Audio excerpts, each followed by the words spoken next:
In the depths of human consciousness lies a power so profound, it has been sought after by mystics, occultists, and seekers for millennia. This power, the ability to shape reality through will and intention, finds one of its most potent expressions in the art of sigil making. Today we delve into this arcane practice, tracing its roots from ancient civilizations to modern psychological theory, and uncover how it has become a cornerstone of chaos magic. Prepare to unlock the secrets of your own mind as we explore the transformative potential of sigils.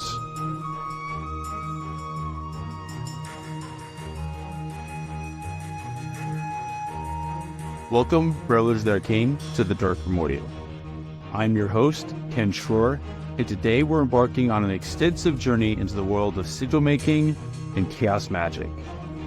If you're ready to expand your magical knowledge and tap into the powers of your psyche, make sure to subscribe and activate notifications to join our growing community of occult practitioners and enthusiasts. So light your incense, grab your favorite snack, and learn why sigil making, as ancient as its practice is, remains one of the greatest marvels of our modern esoteric landscape.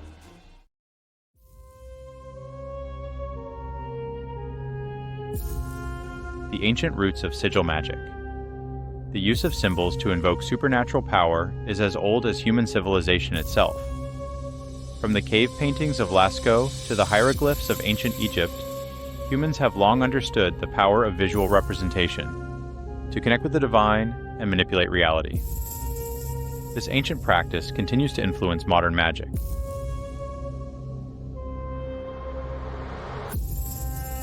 The Mesopotamian origins. In ancient Mesopotamia, cylinder seals bearing intricate designs were used as early as 3500 BCE. These seals, often featuring images of gods and mythical creatures, were believed to carry the authority of their owners and were used to sign important documents. The Babylonians and Assyrians later developed this concept further, creating complex magical sigils known as shiknu or shikitu, which were used in rituals to invoke divine protection or curse enemies. These practices laid the foundation for many magical traditions that followed, influencing cultures far beyond Mesopotamia.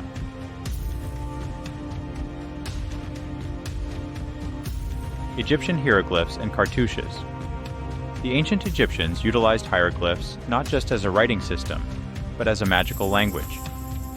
Each hieroglyph was believed to possess its own power, and combinations of these symbols were used in spells and rituals. The cartouche, an oval enclosing the name of a pharaoh, can be seen as a precursor to modern sigils. It was believed to protect the name and, by extension, the soul of the pharaoh. This ancient practice laid the foundation for many modern magical traditions.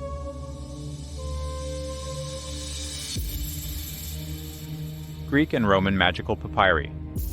The Greco-Roman world saw a flourishing of magical practices, as evidenced by the Greek magical papyri, a collection of magical spells and formulas from the 2nd century BCE to the 5th century CE. These papyri contain numerous examples of characteres, magical symbols that were believed to embody divine powers. These characteres often combined elements of Greek, Egyptian, and Hebrew alphabets, creating unique sigils for specific magical purposes.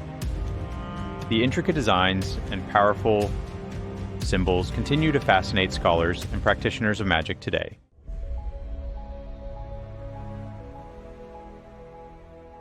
Medieval grimoires and ceremonial magic.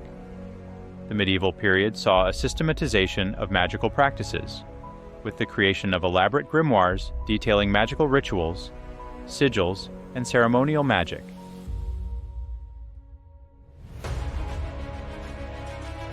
The Key of Solomon. One of the most influential grimoires of this period was the Key of Solomon, allegedly written by King Solomon himself. This text, which exists in various versions, contains detailed instructions for creating and using sigils to summon and control spirits. The sigils in this grimoire are often based on Hebrew letters and astrological symbols, reflecting the syncretic nature of medieval magic. These symbols were believed to hold immense power, bridging the gap between the earthly and the divine.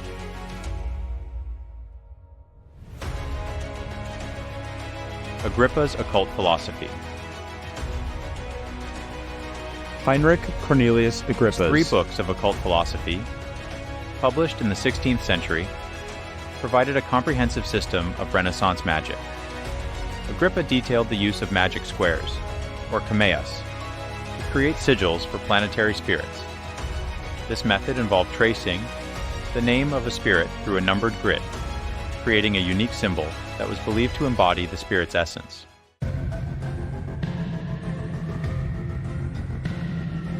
The Modern Revival.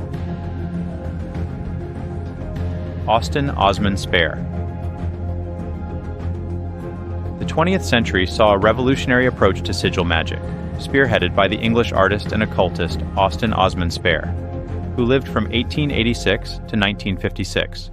His work continues to inspire modern practitioners.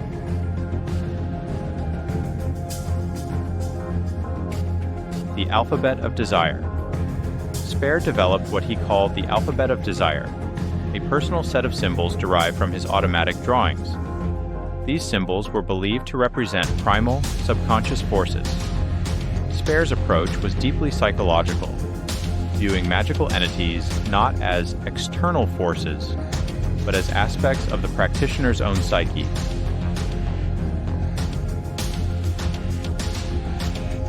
Spare's sigil method. Spare's method of sigil creation, outlined in his book, The Book of Pleasure, involved several steps. Write out a statement of desire. Remove all vowels and repeated consonants. Combine the remaining letters into an abstract symbol. Forget the original desire and focus on the symbol. This method was designed to bypass the conscious mind and implant the desire directly into the subconscious. Spare believed that the forgetting stage was crucial, as it allowed the sigil to work without interference from the conscious mind. This process ensures the desire is embedded deeply within the subconscious, free from conscious interference.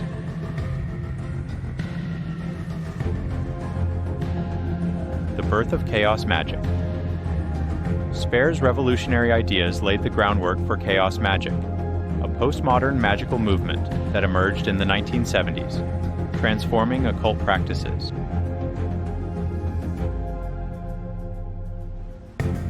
Peter J. Carroll and Liber Null.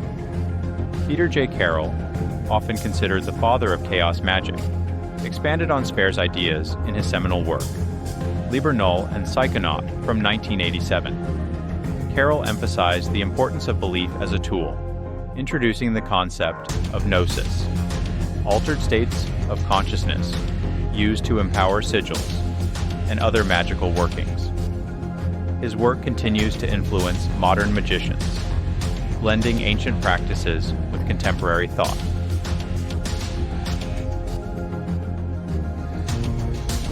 Phil Hine and Condensed Chaos. Phil Hine's Condensed Chaos from 1995 further popularized chaos magic techniques, including sigil magic. Hine explored various methods of achieving gnosis, from meditation to extreme physical exertion, and their application in empowering sigils. His work remains influential in modern magic practices.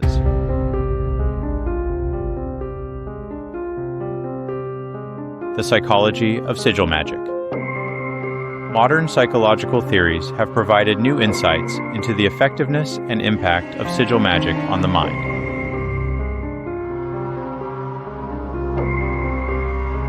Carl Jung and the collective unconscious. Carl Jung's concept of the collective unconscious and archetypes offers a psychological framework for understanding sigil magic. Jung proposed that certain symbols have universal meaning, tapping into shared human experiences. From this perspective, sigils can be seen as personal symbols that connect the individual psyche to broader archetypal forces. This connection can be a powerful tool in personal transformation and spiritual practice.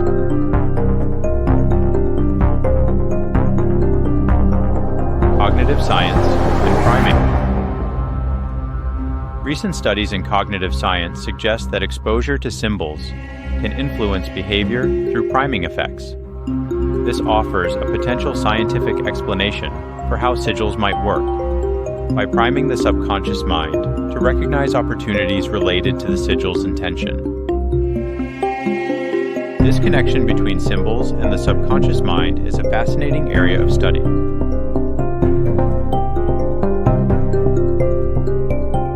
Placebo effect and belief.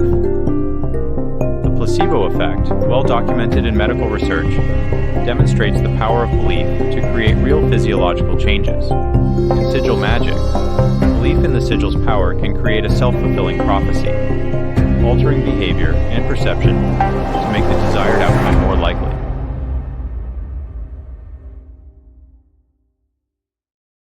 Practical applications of Sigil Magic.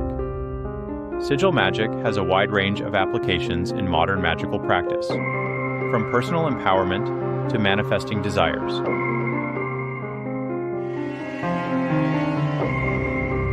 Manifestation and goal setting.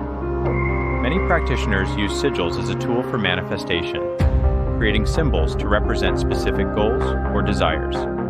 This can range from material objectives like finding a new job to more abstract aims like personal growth or spiritual development. Sigils help focus intent and energy towards these goals.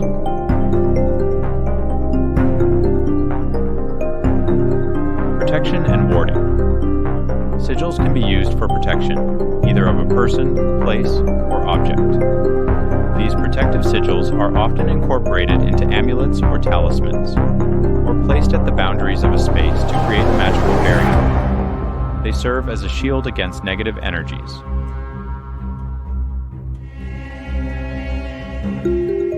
Healing and self-improvement. In therapeutic contexts, sigils can be used as focus points for meditation, or as symbols of personal transformation.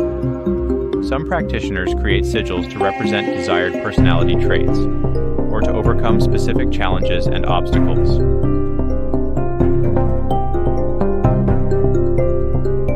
Artistic and creative expression. Many artists and writers incorporate sigil creation into their creative process, using it as a method to tap into subconscious inspiration or to imbue their work with magical intent.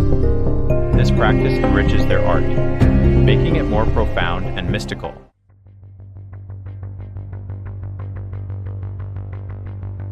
Creating and activating sigils. A step-by-step guide. First, formulate your intention. Begin by clearly stating your desire in the present tense, as if it has already happened.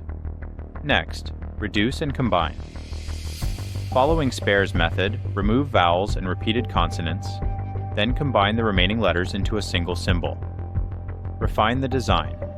Adjust the symbol to make it more aesthetically pleasing or personally meaningful. The final design should feel right to you. Charge the sigil.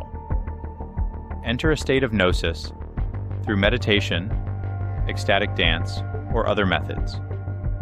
Focus intently on the sigil during this state. Release and forget. After charging, consciously forget about the sigil and its original intention. This allows it to work in your subconscious without interference. Finally, destroy or hide. Some practitioners choose to destroy the physical sigil after charging, while others hide it or incorporate it into artwork. The choice is yours.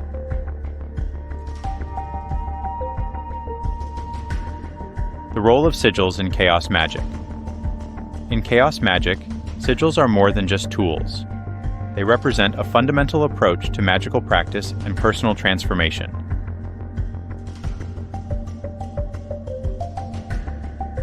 Belief shifting.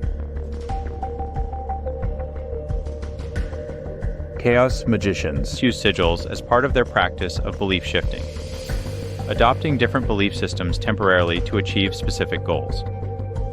Sigils can serve as anchors for these temporary beliefs, allowing practitioners to fully immerse themselves in a particular paradigm, achieving desired outcomes.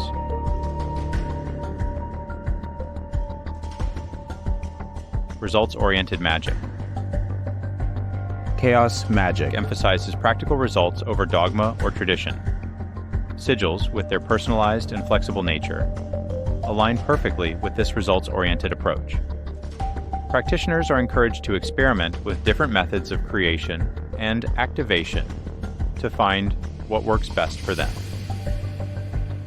This flexibility is key to achieving desired outcomes.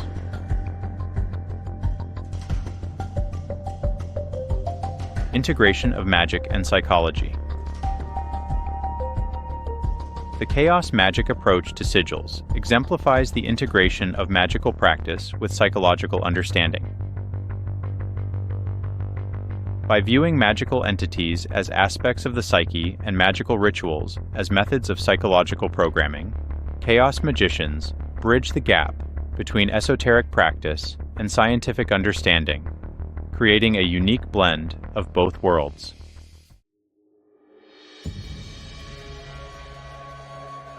Criticisms and ethical considerations. While sigil magic has gained popularity, it's not without its critics and ethical concerns. Ethical considerations are crucial.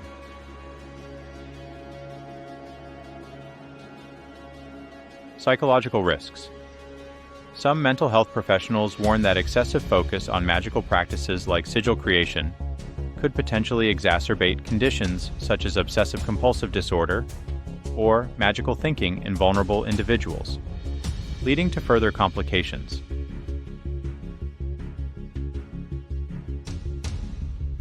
Cultural appropriation. As with many occult practices, there are concerns about cultural appropriation when adopting sigil-making techniques. From traditions outside one's own cultural background, it's crucial to approach with respect and awareness.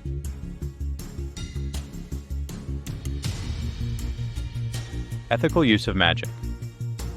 The use of sigils to influence others or manipulate events raises ethical questions. Many practitioners emphasize the importance of using sigil magic responsibly, in accordance with personal ethical standards, and considering the potential consequences.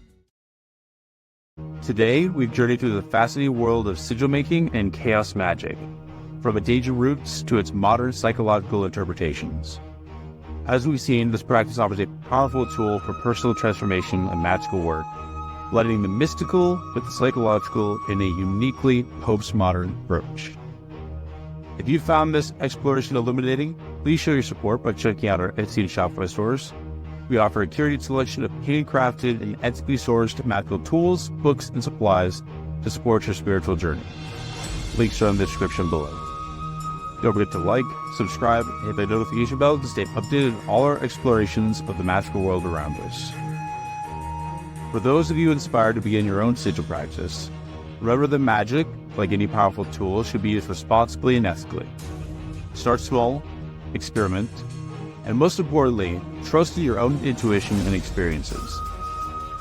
What are your thoughts on sigil magic? Have you had any experiences with creating and using sigils? Share your insights in the comments below and let's continue this fascinating discussion. Until next time, may you become one with your own abyss.